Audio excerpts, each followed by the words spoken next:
Hello, welcome back to our channel Teaching and Learning. In this channel, we mainly talk about business English, business communication, IELTS practice, English language, and many other useful, important topics. And in today's video, I'm going to talk about one of the very important course, which is very essential for the college level students and those who really wants to enhance and develop their writing skills. Many students and some of my friends have been asking me to how they can improve their writing styles, how they can be a professional writer. These things are very important to enhance not only for the students but also for the professionals. So today this video is very important because I am trying to give you some tips and strategies regarding how you can develop and enhance your writing skills. So let's talk a little bit from this book. This book you can see over here, Patterns for College Writing, okay, a rhetorical reader and guide. This is written by Laurie J. Krisner and Stephen R. Mandel. So here this book helps the students to improve their writing styles. It has mentioned very beautiful tips and strategies through which you can enhance your writing skills. But more importantly, writing is not a product. It is popularly said that it is a process. Even though you learn some of the tips, strategies, and ways how you can improve your writing, if you don't go by the process, it is very difficult to complete to get that scenario where you can recognize yourself as a good writer. Okay, so let's start from the very beginning. And this book, mainly how we can use this book or how we can get the idea from this book. Why I am doing this is because many universities and colleges have adopted this book as their prescribed course book, so that the students will be beneficial who have been studying this patterns for college writing as their course, and those professionals who really want to improve their writing skills, writing styles, and writing mechanism that will be benefited from this one. So how we can use this book is the study questions that accompany the essay in the text encourage you to think critically about the writer's idea. So here what we do is we don't only practice for writing, but as we all know, writing, for the beautiful writing or professional writing, we need to read a lot. So how can we read critically? How do we understand the source materials, on the basis of which how can we prepare our writings? Writing is the productive skills of language, whereas reading is receptive skills. If anybody wants to improve his or her writing, he or she must go through the reading. And reading should be very meaningful, not meaningless. It's not barking, or it's not just literally comprehending what the idea has been mentioned in the text. You need to go critically. You need to form your opinion, ideas, and try to match it, and sometimes have some sort of discussion, debate with the writer's opinion and arguments that only you can understand the text properly. After that, you can write the text. So here is one sample essay how we can study this beautiful book, Pattern for College Writing. So here is one beautiful essay. What is in a name? It's interesting, what's in a name? So this essay is written by Henry Louis Gates, Jr., who was born in 1950 and in West Virginia, USA, and grew up in the small town of Piedmont. Currently, W.E.B. Du Bois Professor of Humanities and Director of the W.E.B. Du Bois Institute of African American Research at Harvard. So The writer is recently the professor at the Harvard Research Centers, and his main job is to, he has edited many collections of work by African American writers and published several volumes of literary criticism. So he has been working as the head of that research department, and his main job is to edit the African American writers' text and their creative work. However, he is probably best known as a social critic whose books and articles for a general audience explore a wide variety of issues and themes, often focusing on race and culture. In the following essay, which originally appeared in the journal Dissent, Getz recalls a childhood experience that occurred during the mid of 1950s. So here, this writer, Henry Louis Gates, is popularly known as social critics, and he raises the issues, and he has written many materials and books about the race and culture and the diversity and the discrimination between white and black kind of things. So this essay, what's in a name, what is in a name, is also written by the caste issue, or let's say the race issue of United States in the mid of 1950s. At that time, people were treated a little bit differently, and there was the transparent or very vivid picture of racial discrimination over there.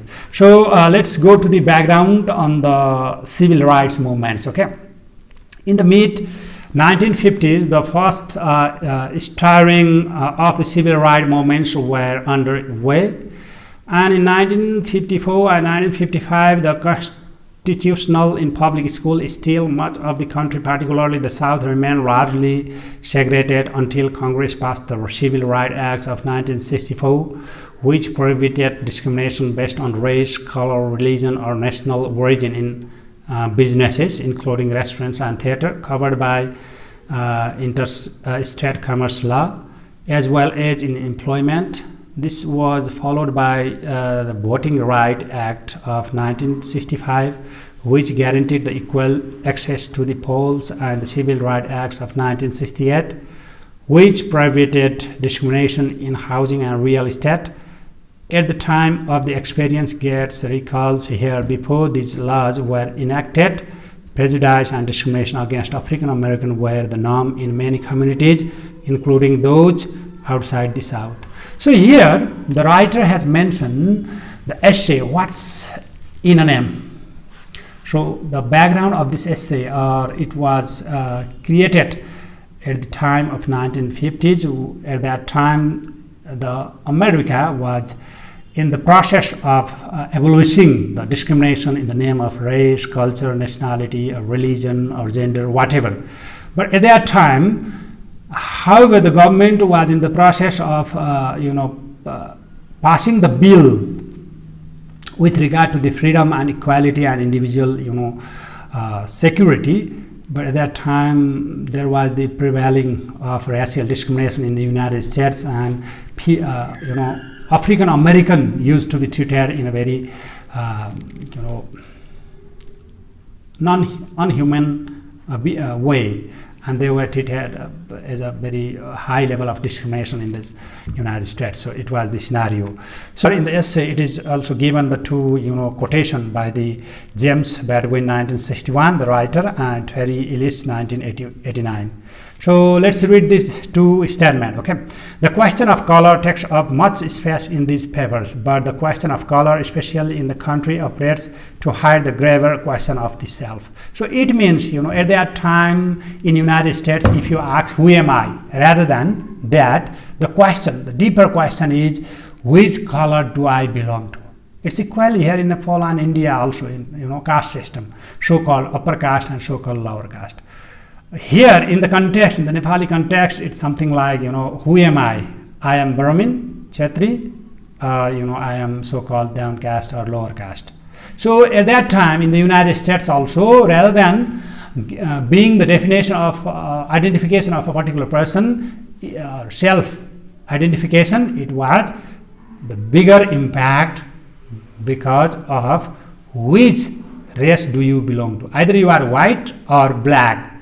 That used to be treated more importantly than who you are. Okay, this says that. And next, written by Terry Ellis, 1989. Blood darky, tar baby, caffeine shine, more black more, Jim Crow spoke, quadrum mireni, red bone, high yellow, mammy pouch monkey, homeboy George, sprat square, search wedge, Lirios, smoky, Mauli book, Ethiopian brother, sister.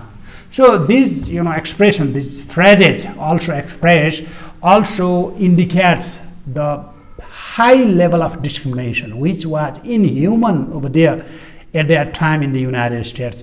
People were treated very negatively with the high level of injustice, discrimination, and prejudice in the United States. These are some backgrounds before we study the this essay. Now let's start the essay. I had forgotten the incident completely until I read Terry Ellis' essay, Remember My Name, in a recent issue of the Village Voice, June 13, 1989. But there, in the middle of an extended italicized list of the by names of the race or our people being the term by parents used in polite or reverential discourse. Jigabo or nigger more commonly used in anger, jest, or pure disgust. It was just now the events of that very brief exchange returned to my mind so vividly that I wonder why I had forgotten it.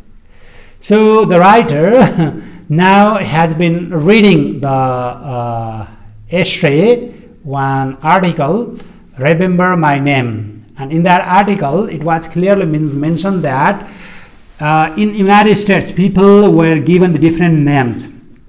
Some people used to say our people and the race, or some used to say Zigabo or nigger, and some used to say George also, to refer to the black people at that time. So this means, after when the writer had been reading this text, and he remembered one of the incidents when he was very young, and there was one bitter conversation between his father and one shopkeeper over there in the supermarkets. So that incident he is going to mention over here. Let's read. Okay, my father and I were walking home at dusk from his second job. He moonlighted as a janitor in the evening for the telephone company. Every day but Saturday, he would come home at 3:30 from his regular job at the paper mill, wash up, etc. Then at 4:30, he had downtown to his second job. He used to make jokes frequently about a union official who moonlighted. I never got the joke, but he and his friend thought it was hilarious. All I knew was that my family always ate well, that my brother and I had new clothes to wear, and that all of the white people in Piedmont, West Virginia, treated my parents with an old mixture of resentment and respect that even we understood at the time had something directly to do with a small but certain measure of financial security. Since we were financially secured, we had the at least sufficient resource and money to eat and to live our life. So my family had had at least the respect in the town that we could do something which was not allowed to other black people in our community. So that way he is describing, and he is also describing about his father's job nature, how he used to work and the hours, and he used to work in two shifts in two different offices over there. And let's go to the second paragraph. He had left a little early that evening because I was with him and I had to go to be in bed early. I could not have been more than 5 or 6, and we had stopped off at the Cartwright drugstore, where no black person in town but my father could sit down to eat and eat off real plates with real silverware, so that I could buy some camel ice cream to scoop in a waffle cone, please, which was busy licking when Mr. Wilson walked by. I was busy licking when Mr. Wilson walked by. So the writer is with his father over there, and they were in one store, and this store where the black people could not go inside and sit and eat, but writer's father could do that one, because he was at least he had that reputation, and he could behave like white people, not like the black in that town. So writer says that way. And at that time, the writer asked for the ice cream over there, camel ice cream, and he was licking it. And at the same time, Mr. Wilson walked by from there. Okay. Mr. Wilson was a very quiet man whose stony, brooding, silent manner seemed designed to scare off any overtures of friendship, even from white people. He was Irish. He was one third of our village, another third being Italian, the more affluent among whom sent their children to Catholic schools across the bridge in Maryland. He had white straight hair like my Uncle Joe, whom he uncannily resembled, and he carried a black on metal launch plate and kind of relay. Carried on television show. My father always spoke to him, and for a reason that we never did understand, he always spoke to my father.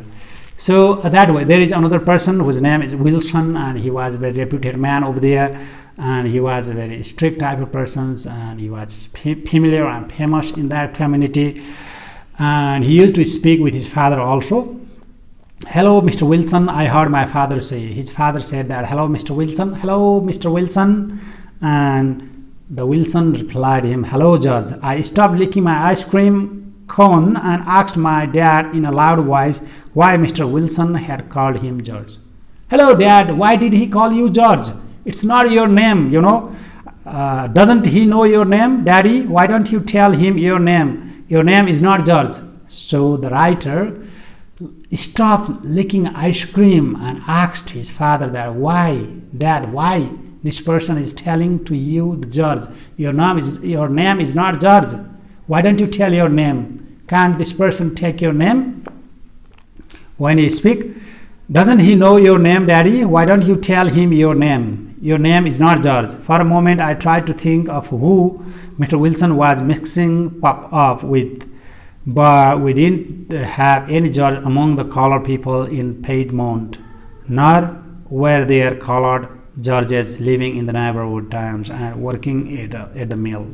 So neither in the company nor in their village there was no person whose name is George, and writer was thinking about why this person told my father is George. Why he called my father's name George. Okay, he was thinking about it. Either there is someone who works in the mill or company whose name is George. No, there is no George. Either someone in their town, in their village, whose name is George. No, again, even in the neighboring town, there is no George. So they were thinking, tell him your name, Daddy. So again, writer, straightforwardly says that, tell him your name, Daddy. He knows my name, boy. My father said after a long pause. He calls all colored people George. So look at the scenario. Now, after a long pause, he knows my name, baby. They call all colored people George.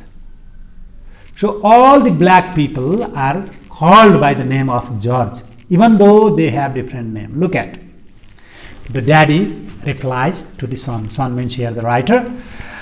And a long silence ensued. It was one of those things, as my mother would put it. Even then, that early I knew when I was in the presence of one of those things that provided a glimpse through a rent curtain at another world that we could not effect but the affected us. There would be a painful moments of silence and you would wait for it to give way to a discussion of a black superstar such as Sugar Ray and Jackie Robinson. Nobody hits better in a cause than Jackie Robinson. That's right, nobody. I never again looked Mr. Wilson in the eye. So look at, in this way the essay is finished over here. And here the writer mainly beautifully presents why his father is called by the name of George. There is no one whose name is George. Wilson does not have any confusion regarding his father's name. He knows his father's name, but it is the name which is given to the colored people, which is given to the African American people, which is given to the black people, that the George. That's the main concern over here. So in this way the essay is ended over here. Now what we need to do after reading the essay, in every unit there are various types of essays, descriptive essay, narrative essay, expository essay, reflective essays, and different types of essays in this book. What we do is, first we read the essay properly with the high level of motivation, enthusiasm, with high level of interest. After reading the essay, what we do is, there are some questions. How do we respond to the essay? Okay, look at here. I have highlighted this way. There are some questions. How we respond to them. So let me read and I will explain also. Okay. If you have any questions and any confusion, please do not forget to put the comment on the comment box. You can easily ask me the question also. If you are a student or if you are professionals who really want to improve your writing, it requires more interactive, lively interaction between you and me, between among other people also, so that you need to do that way. Okay, so let's discuss some of the ways how we can respond to the essay, whether we have understood it or not, or to understand the essay properly, how can we interpret the essay, or how can we respond to the essay. Let's read it first and I will explain. The study questions that follow each essay in this text will help you to think critically about what you are reading, that is, to ask questions and draw conclusions. So we need to think it critically and we need to see it critically, so that only we can understand what we are studying. Okay, first of all, how do we do that? First one is comprehension questions, which helps us to measure our understanding of what the writer is saying. Comprehension type of questions help us to understand what the writer is saying, what the writer is telling, what is the information in the text. Comprehension means whether we have understood the text or not. So comprehension type of questions. Okay, and we'll see those type of questions also. Then another is purpose and audience type of questions. So here, after doing comprehensive type of questions, what aspects regarding the text of the writer, we check the purpose and audience. Here, purpose means the reason behind writing the particular part of an essay or the entire essay. This is very important thing you need to understand over here. Purpose means the reason behind writing. Purpose means why do we write? When a writer writes any essays, story, poem, passage, or any text, at that time obviously there is the purpose. Purpose might be to inform, to pursue, to share, to exchange, to encourage, whatever. There is a purpose. And even inside a text there are paragraphs, and maybe different paragraphs might have different purpose also. That's one thing, purpose. Okay, and another is audience, to whom we are writing and what we are expecting from those audience in our writing. That is very important. Let me read, okay? Purpose and audience. Question asks you to consider why and for whom each selection was written and to examine the implication of the writer's choice in view of particular purpose intended audience. So why we are writing and to whom we are writing answers us the purpose and audience of our writing. So whenever we read the text, here we are not writing the text, my dear. Here what we are doing is we are reading the text. So when we read the text, we need to read it critically. We need to read it professionally. We need to read it in a very advanced and secure way. Otherwise, reading may be like barking only, so that we cannot understand anything. So here, purpose and audience refers to why does a writer write this thing? Number one. Number two is to whom his writing is directed. To whom he is writing. Who is his audience? Okay, that's the main issue. And the third one is style and structure. So here in style and structure questions encourage us to examine the decision the writer has made about elements such as arrangements of idea, paraphrasing, sentence structure, word choice, and imagery. So here style and style and structure means what is the main idea? How have we developed the main idea? How do we paraphrase? What are the examples? What type of sentence structure? How do we structure? What is our writing styles and what is the structure pattern? That we check, and we ask questions. Why does the writer use that particular style and structure in that text? And after that, there is vocabulary projects. Also, vocabulary projects type of questions ask why the writer use particular type of diction over there. What is the reason behind using the particular type of phrasal verbs and particular type of words, that their denotation and connotations?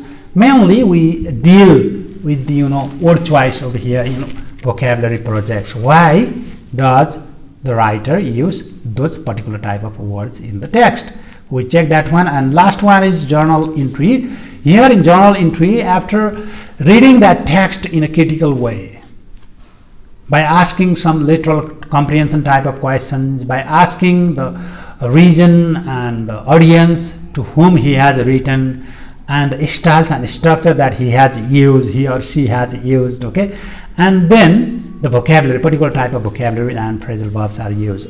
After that, we study it in journal writing. What we do is assignment asks you to write a short informal response to what you read and to speculate freely about related ideas, perhaps exploring ethical issues raised by the selection of offering your opinions about the writer's statements. Briefer, less polished and less structured than full-length journal entry may suggest ideas for more formal kinds of writing.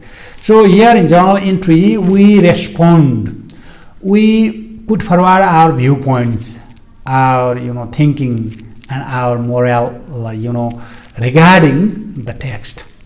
So that we do in journal entry. In this way, if we do all these kind of things, it will help us to understand writing workshop. We'll go through writing workshop. We'll write, we'll draft and write time and again, and we try to answer many questions on the basis of different parameters, on the basis of different categories.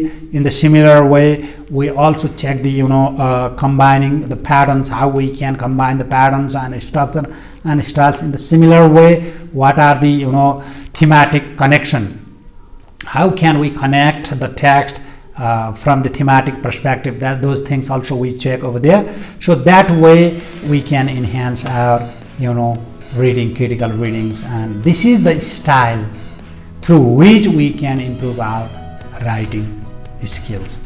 So when we try to improve our writing styles, writing patterns, if we really want to follow the beautiful writing patterns, professional writing patterns, at that time we need to develop some of the beautiful skills and strategies to read particular text, because reading and writing are interrelated. Reading and writing are interconnected. Reading and writing are, interdisciplinary. We cannot separate one from another. If we practice for reading, if we practice for writing, we should practice for reading also. Critical readers can only write the professional and beautiful writing, text. Can prepare the beautiful documents, beautiful text. Okay, so now let's move to the some questions. I'm going to read the questions only over here, and it is your job to find out the answers of those questions, because answers are available in the passage and in the book also. So I'm not going to read the answers over here. You can check answers in the book. So comprehension type of questions. The questions which check your comprehension, your understanding about the text. Okay, let me read first. Number 1. In paragraph 1, Gates wondered why he forgot about the exchange between his father and Mr. Wilson. Why do you think he forgot about it? Why does the writer forget? Why does the writer forget the communication and exchange between his father and Wilson? Wilson may be, referring him, the George, for a long time, but why does the writer did not notice it before, but this time only? Why? There might be reasons, and you might have the questions, or please explain the question. Let me tell you, if you really want. Here is the answer also, but the same answer I am trying to say from my side. Okay, so there might be 2 reasons behind it. It may be because he listened it for a long time and he was very young. He could not remember the previous conversation. First thing, he listened this conversation after a long gap. First thing, and second thing is this is the first time. Even though he was, listening it, but this time he remember it. Why does he is telling this? So he was in suffering and pain. It was a kind of shame to his family and father, so that he responds it a very strong way. And another question is, how is the social status of Gates' family different from that of other African American families in Piedmont, West Virginia? How does Gates account for this difference? So how his family is treated as a little bit superior or different than the other family? Why did they feel shame because they were black? And third question is, what does Gates mean when he says it was one of those things as my mom would put it?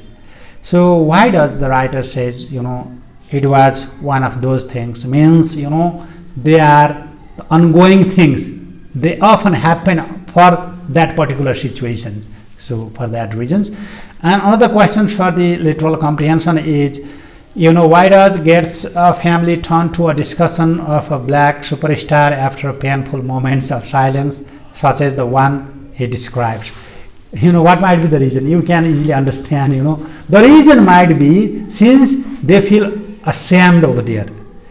It was not good for them. It was shameful for them. So that to give respect to their color, to give respect to their race, they were talking about the superstar who is also black, and because of which they can feel themselves a little bit self-respect and kind of things. Another question is, why do you think Gates never again looked at Mr. Wilson in the eyes? Because why? What might be the reason? Obviously, he was ashamed and he was it was not good for him, so he was taking it very bad. Maybe he was very angry, so that he never looked at his eyes and face. Now, in this way, we check our understanding level on the basis of comprehension. Now, let's go to the purpose and audience. In this way, we have completed the comprehension type of questions. So here, what we do is, this way, comprehension means understanding, to what extent we have understood the text, what the writer is saying. Now let's move to the purpose and audience type of questions. What type of questions we need to ask over there is, why do you think Gates introduces his narrative with the two quotations he selects? How do you suppose he expects his audience to react on him? How do you react? So this way, why did the writer select two quotation over there? Quotation, as we already read over there, the quotation were by James Baldwin 1961 and Terry Ellis 1989. So here, what James Baldwin 1996 says, the question of color takes up much space in this passage, but the question of color, especially in the country, operates to hide the graver questions of the self. As I have already discussed that, why these two, quotation that the writer put before his, essay. What might be the reason? How he want to address those quotations to his audience, and what he expect from his audience to react on those two quotations. Obviously, the writer has really want to give the clear picture of racial discrimination in the United States, color discrimination in the United States, and those quotations are very popular, written by popular writer, and which clearly mention that how powerful the discrimination was at that time. That's the main issue. If you want to listen, let me read out it. Okay, Gates begin with two quotations, both by African American writers, written nearly 30 years apart. Baldwin's words seem to suggest that in the graver question of the self, that is, the label black and white may mask more fundamental characteristics or issues. Ellis' list of names for African American illustrate the fact the epithets can dehumanize people. They can, in effect, rob a person of his or her self. This issue of the discrepancy between the name and what lies behind it is central to George's essay. So in the first quotations, it is clearly said that how important the issue of black and white in the United States. If anybody wants to define, explain, or try to understand about himself or herself at that time, which color do you belong plays the vital role than any other statements, than any other things. So in the similar way, in the second quotation, how names matters, why the particular type of terminologies were assigned to the black people, and the meaning of those terminologies were used to exploit them, to rob their dignity, to behave them in human way, dehumanize the issues, and so many things. So the writer clearly wants to project a picture of the discrimination in the United States, and these two quotations really helps writer what was the scenario over there. It is not only the case of the writer's father, it was the common case in the United States at that time, how people used to be treated on the basis of their color, how African Americans were treated by the white people. To project those things, to explain and describe in a beautiful way, those quotations really helped the writer to explain, to connect with his essay, and he expect from his reader what I think personally in my case. Okay, what I think, the writer tries to get a kind of sympathy, and he really wants to prove that his father's case was not unique. It was not because of a particular group of people, it was not over there only, and it was not, more importantly, it was not the case between his father and Wilson. It was the common case of the United States. So those quotations helps the writer to prove and justify the incidents and the theme and message he has mentioned in the essay, what's in the name. So that's the main thing. Okay, now another questions related to the purpose and audience is, What is the point of Gates' narrative? That is, why does he recount the incident? Why does he recount the incidents? He said that I had forgot and I never remember the events, and when I read the writing of whose writing he was reading at that time, writing of Terry Elias, and the title of the writing was Remember My Name, and there the writer has mentioned the race, our people, Zigabo, Nigger, and George, those terminologies. And when he was reading that reading that article at that time, when he happened to see the terminologies like George, Nigger, and those terminologies, our people, the color, then he remembered that incidents when he was very young, in the time of mid 1950s, and the incidents in between his father and Wilson in the store, one stall. It's like a supermarket or small stalls where the writer and his father were to eat some breakfast, and at that time there was the conversation between Mr. Wilson and the writer's father. Wilson addressed him as the name of George, which was typically made for the black people. That's the incident. Okay, so that book, when he was reading that article at that time, he remembered the incident of that time. So what might be the reason why the writer is connecting that article to his father's incident? It means he is trying to create a beautiful scenario where people are convinced, and he can actually target to those people who really wants to study it. Okay, that's the question. And another is the title of this selection, which gets placed in quotation mark, is an allusion to Act 2, Scene 2 of Shakespeare's Romeo and Juliet, in which Juliet says, "What's in a name that which we call a rose by any other name would smell as sweet." Why do you think Gates chose this title? There might be many reasons why Gates actually choose that quotation to explain the situation, what's in a name. Obviously the Romeo and Juliet, written by Shakespeare, the greatest dramatist and poet of the American literature, and created this tragedy, one drama. So everybody knows about it, and this is very popular. And here he has mentioned it. The text, the quotation is what's in a name that which we call a rose? What's in a name that which we call a rose? By any other names would smell as sweet. So what is there? What is the meaning of name? She says, but again, they were separated because of the name. There is the big meaning inside it. Because of name, there was the problem between the family of Juliet and Romeo. Okay, that's the reason why he used that allusion in his text.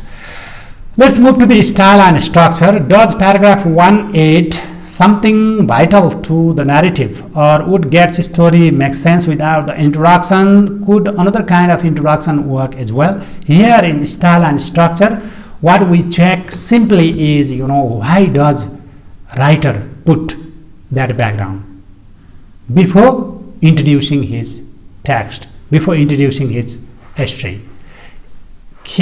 Could he start his beginning in another way or something like that? So obviously, yes, he could do, but that background really projects or gives a picture and scenario where reader can actually perceive the situation of the United States at that time in 1950s.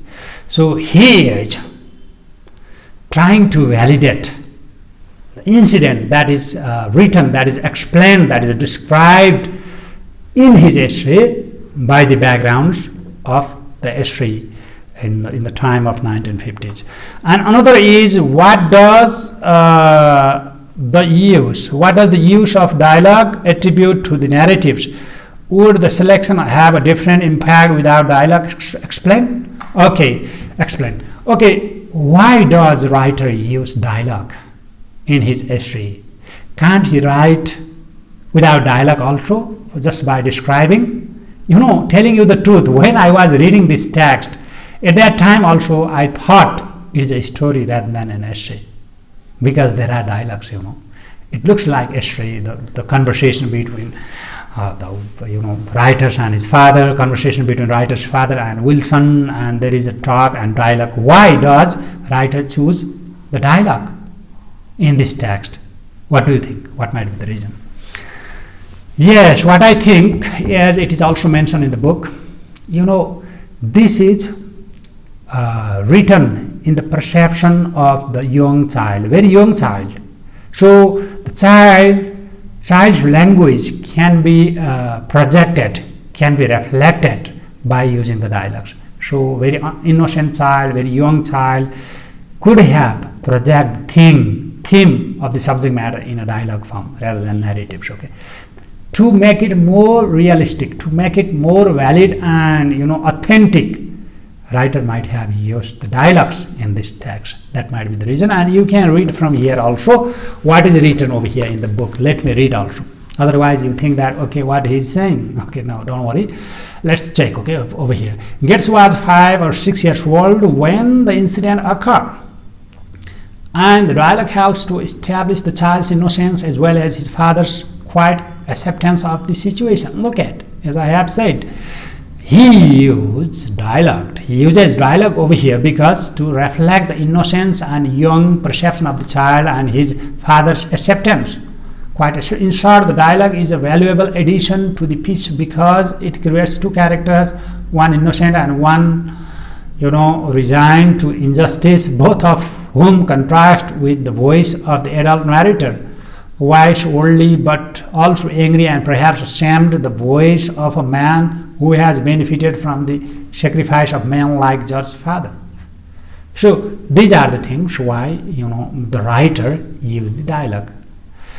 And last but not the least, why do you think Gates supplies the specific details he chooses in paragraphs 2 and 3 in paragraph 4? Is all this information necessary?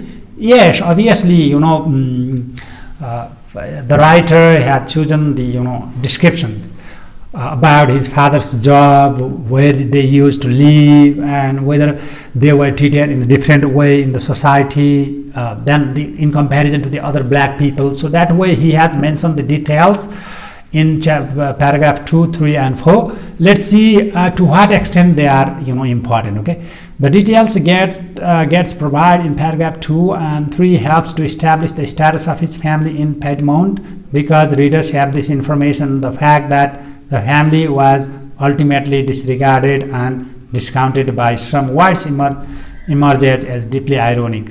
The information in paragraph 4 also contributes to the irony. Here we learn that Mr. Wilson was not liked by many whites, that he looked like George's Uncle Joey, and that he carried a lunchbox. In other words, that he had no special status in the town apart from the comfort by race. So there are some people who are more racist, in the society. One thing is that one, and another is this is an irony. Even though the family was supposed to be treated in a very dignified and honor way, and there must be the respect from the white people also. It's per the perception of the child, but at last it happens. White people are really exploit, discriminate the black. That's the conclusion for which the writer has mentioned all details regarding his family, his father's job, and so many things. And vocabulary projects. Let's move to the vocabulary projects. This is another components. Define each of the following words as it is used in this selection. There are use of the words. There are particular words that the writer has been using. By names, measure, uncannily, ensued, and rent. They are used. Besides them, it could be used. By names means nicknames, measure means extent or degree, uncannily means strangely, in use means followed, rent means done. So that way also used, but the writer has used the particular type of words over here. And we need to consider the connotation of those words. denotation and connotation, you know that, the meaning of the words. So that way we check it. And there are some particular words which are used to denote the particular community. For example, for the black, there are used, George is used for the black, and Negroes, Africans, and colored people, they are used for those things. That's very important. And now let's move to the journal entry. In journal entry, what we do is whatever we think about the text and what is our surrounding, where we are growing up ourselves, what is the structure of our society, is there a certain type of discrimination, or more importantly, how can I react to this scenario over there of this text. Okay, let's see one sample questions of journal entry over here. Do you think Gates' parents should have used experiences like the one in What's in a Name to educate him about the family's social status in the community? Why do you think they choose instead to dismiss such incidents? One of those things. Your responses to these questions will reflect your own opinions based on your backgrounds and experience, as well as on your interpretation of the reading sections. So what do you think? What's in a name? So what sort of experience? Do you have similar type of experience in your society also? How do you react? What do you say? Should the Jones family, should the Gates family take it seriously and have to react on those situations or those incidents, or they have to they have to respond one of those things like that, one of those things which happens in the society and community? How do you reflect? What do you think? How do you suggest this family to react on this social scenario? That is your journal entry. That way we can do the thing. So thank you very much for watching me up to this time. So we are practicing this patterns for college writing. This is not only the course of particular university. This book is very useful and has been adopted as the course book or prescribed book for many colleges and universities all over the world. And not only for them, for those professionals, those people who really want to improve their writing, it will equally be benefited for them. That's the main thing. So this way we can read critically before we go for writing. So writing is a process which requires the critical reading. What do we do in critical reading? First, we read the text. Then we ask ourselves or text some questions to be critical, because it is not the things the way we read and we accept and we use it. Now, first, comprehension. We ask the questions about the subject matter that mentioned by the writer in the text, paragraph wise, part wise, or in general. There are some questions regarding the information mentioned in the text. That is the comprehension question. We can ask 3 or 4 comprehension questions in each type of reading, critical readings. And number 2 is about purpose and audience. So when we read the text, at that time we should ask the question to the writer or text: why did the writer write this text? What is the purpose? And to whom is directed these things? That is the second questions. And third type of questions are: what is the pattern and styles of his writing? How does he has maintained the styles and writing patterns? That is the third category. And fourth category is: what type of vocabularies has he mentioned? Are there any particular type of vocabularies, diction, phrasal verbs are used to refer to the particular content? And then at last we check the journal entry also. After reading the text critically, we need to respond it. We need to write very brief, short response from our side. Since we are human beings, we are rational animals. We can put forward our own opinion regarding the text. So that way we can, read critically. Once we read critically, we can be a very good writer, professional writer. So writing is there, reading is here. For beautiful writing, for professional writing, you need to read the text and reading text critically by asking many questions, analyzing it from different perspectives, different ways, then only we can handle the situation. That's the requirement of this text. So in this text, in this book, we are going to read all the text this way, this way, critical reading, and we'll go for the writing. That is the way, that the styles how we prepare patterns for writing. And today in this video we talk how do we do critical reading. And critical reading is essential for the professional writing. If you want to write, you need to be a critical reader. You need to go for the sources. Otherwise, it may become the creative writing only. If you compose some poems or stories, at that time you may not go for many books and many reading text. But if you really want to write for academic purposes or professional writing, at that time you need to go for reading. You need to go for other sources, similar sources through which you can generate your ideas. And reading is also not like the very mere type of school readings. It should be critical, and you should treat it from your way of thinking, your way of understanding, and you should check it from comprehension, from purpose, from audience, from vocabularies, from its patterns, from its styles. So that way we do.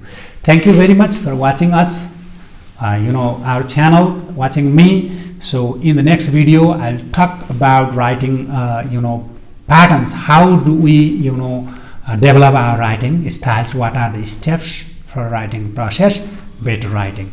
Okay, thank you very much. And more importantly, if you are new to this channel, please subscribe our channel and press the like button so that we will be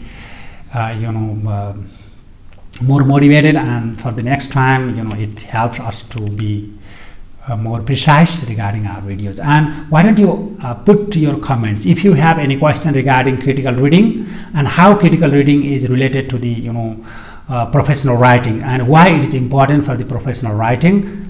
And if you have any questions, so you can ask